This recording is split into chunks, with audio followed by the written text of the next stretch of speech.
Welcome back to another episode of Behind the Mountain. You may notice I'm not Glenn Irwin or John Hogan, but I'm here anyway to talk to Michael Rutter, and since one of his favourite things is beer, we thought we'd come to this pub here, down at a nice popular location down by the marina and the Isle of Man. If you've never been down here to this part of the island, make sure you get an evening drink in here at some point.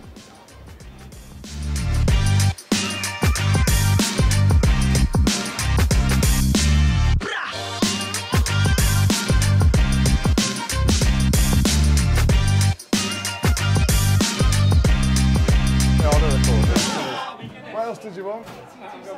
Yep, just all the way down, all the way down, yep. And get it move one up every day. No, actually you. Let it settle, let it settle. All right, mate. Perfect, that's perfect. Fucking John, what the fuck? Oh, God. Oh Do dear. you want a flake with this one? Which is that? Is that yours? That's a great pint. Oh, Yeah, I'll do the Mr. Guinness. Let me do know the that. Guinness. Where's the Guinness? Where's the Guinness? The Guinness I is all always- red, yeah. I really want to It's go all Guinness. red, yeah. Here's your cider. There's Cheers, your mate, cider, John. mate. Have you got your famous camera head on? I want to do one of these. Who wants one of these beers? Do you want, Are you sure? You've got plenty of Don't blocks have on to right bitter. there, hey? do you want a heart in the top of it? Yeah, please. Only if he's doing it though. All right, He can okay. write TT in it if he wants. And if it happens to have WA in between it, it's not my problem. Who's got my card? Oh, go on, please put a love on it. That's about a Oh, pint. he is? What a legend. Black t-shirt. Looks more like an arm. Abstract. Take It's it. an abstract art. Is she taking the money for you? Should have got me to got them for you. What do you think? Double to you.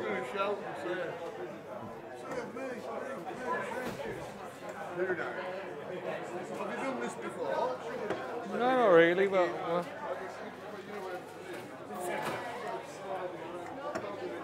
There you go, mate.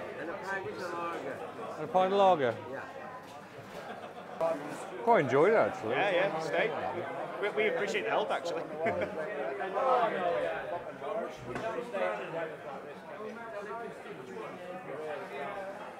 I got told you should stick to your day job, by the way. That's what I got told. Not as easy as it looks down there, is it? Crikey. Do you know what? When I walked in and then walked behind the bar, and then everyone looks at you and you think, who shall I serve?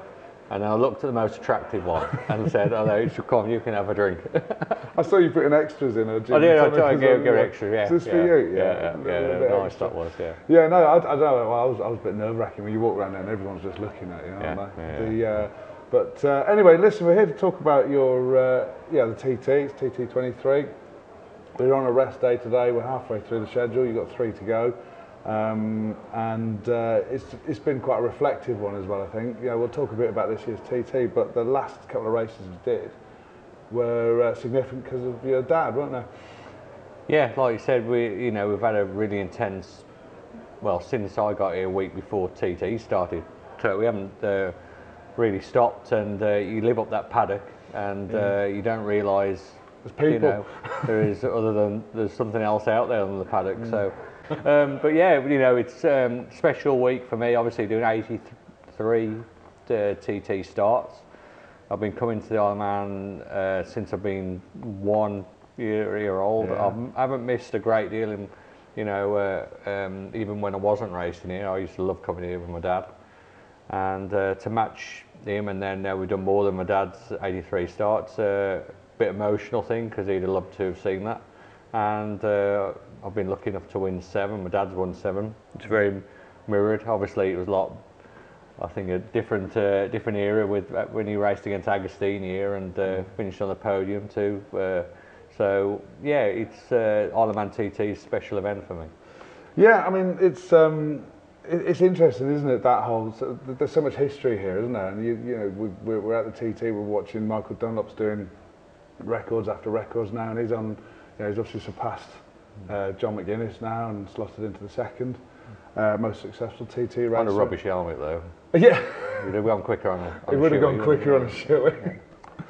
But there's history being written all over the place. But you've seen, even in your time since you started, if you go back to your first start, that was that was a whole different era then. You know, we're looking at pictures of that on that RC45, and it was raining, and they don't race in the rain or anything. Well, yeah, you've seen some changes. It's 94. I remember it. I can just see it. I remember just going off the grid in early morning practice, and like we did early morning practice then, so it was like, what time was that? About 6:30 in the morning. 5. You know, it was sitting on the grid. It was actually dark, and then the sun comes up. When it gets to a certain height, they let you go. Wow. And my first ever lap went off. I'm absolutely petrified on an RC45 Honda, which is complete lunacy, like really, with a yellow jacket flapping around, and went for the brakes going into where was it? Into Batham, and went for the lever, and the lever just dropped off and went down the side of the fairing. And I thought, oh my God, what am I going to do? I thought, I didn't even know how to pull off. I didn't know what to do. You know, no one told you anything years ago.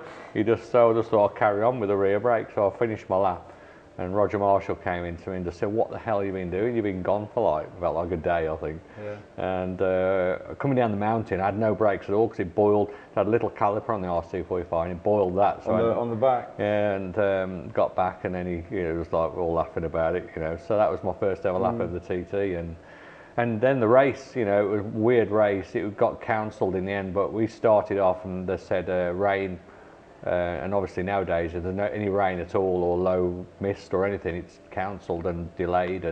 But they went on any conditions. Whatever. and a bit nerve-wracking. I had a brand new pair of slicks in, I think Michelin slicks, and I went off the line. I probably got about 2 miles out, and it was just torrential rain, and I was like upright most of the time, and it was spinning, and I was thinking, this is not enjoyable. This, and it wasn't supposed to be like this. No, and then I went to go over the line, and they put the red flag out then because it just got that bad, and they stopped it. So yeah, a bit of a relief there. But that was my first experience, first race at the time on TT.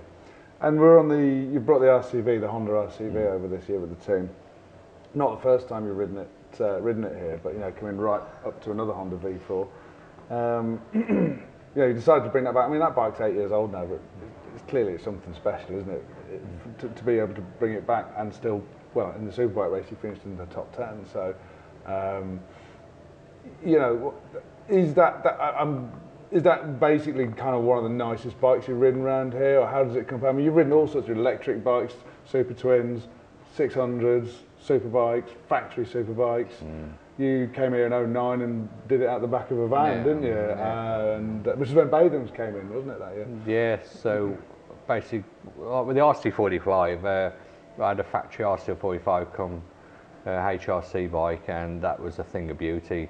It was a horrible handling thing, it was frightening to ride, but it looked good, and it was just like my RCV really, a special kind of machine. But yeah, riding the RCV, I think I'm so glad it's come in this part of my career, because I've got time to enjoy it.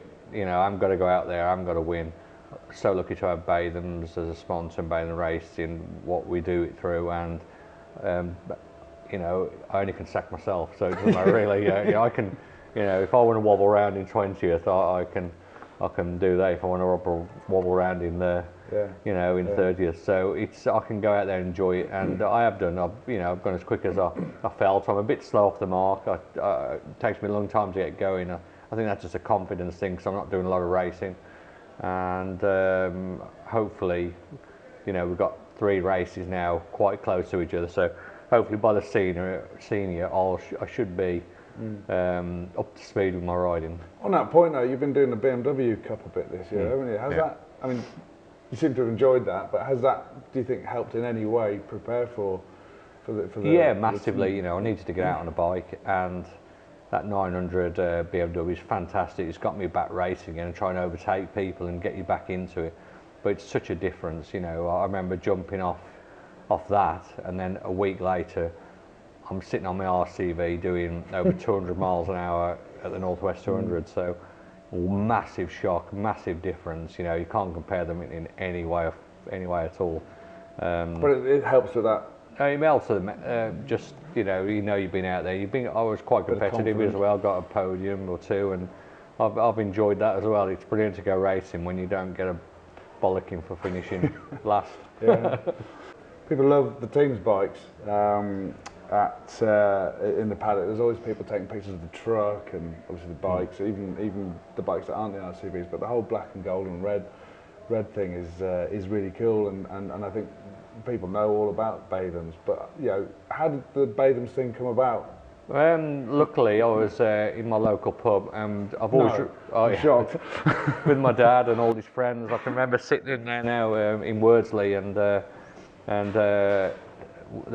the manager behind the bar at the time said, you know, you ought to speak to Matt and Tim Batham. They're well into their bikes, and I thought, yeah, you know, you get lots of people say that, but they never want to sponsor a motorbike race team, you know. And I went and seen them, and you know, it came out in '09.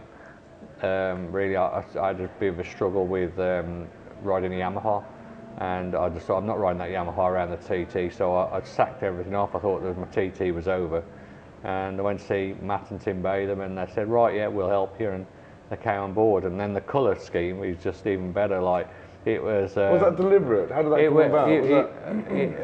It was a horrible yellow colour, which is, I found out now, the Vauxhall standard orange or yellow colour. They're trade vans. And I thought it was their corporate colour, so it was only a week before the TT, so I got everything painted in that, and it was the worst colour in the world. It was horrible. So after that, you know, they had sponsored me a little way, and then we got Batham's racing underway.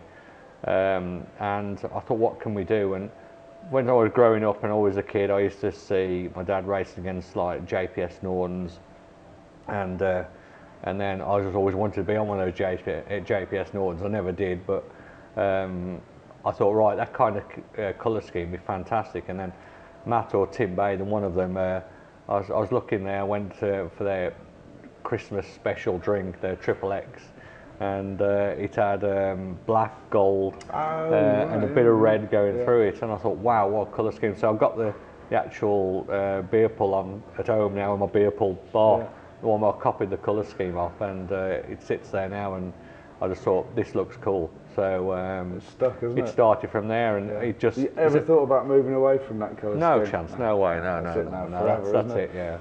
Just need, you know, we just want to try and make it bigger and better. It sticks out, everybody just knows those colours now. There's Batham's racing, so it's perfect. So next year is your 30th year. By then you'll have started, what are you on now, 83, 84, 85, you'll have started 87 TTs by the end of this one. Yeah. Next year's your 30th year. You know, I guess you're going to come back. You're not, no plans on...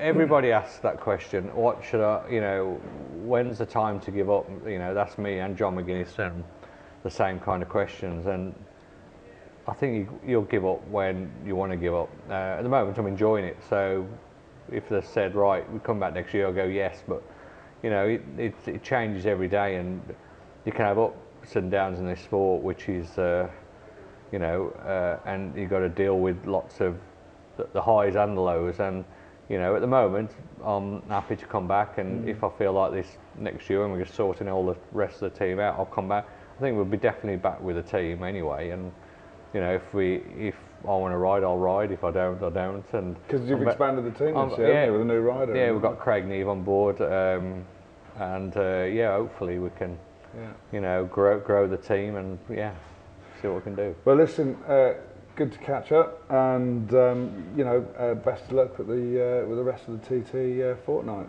Cheers. Cheers.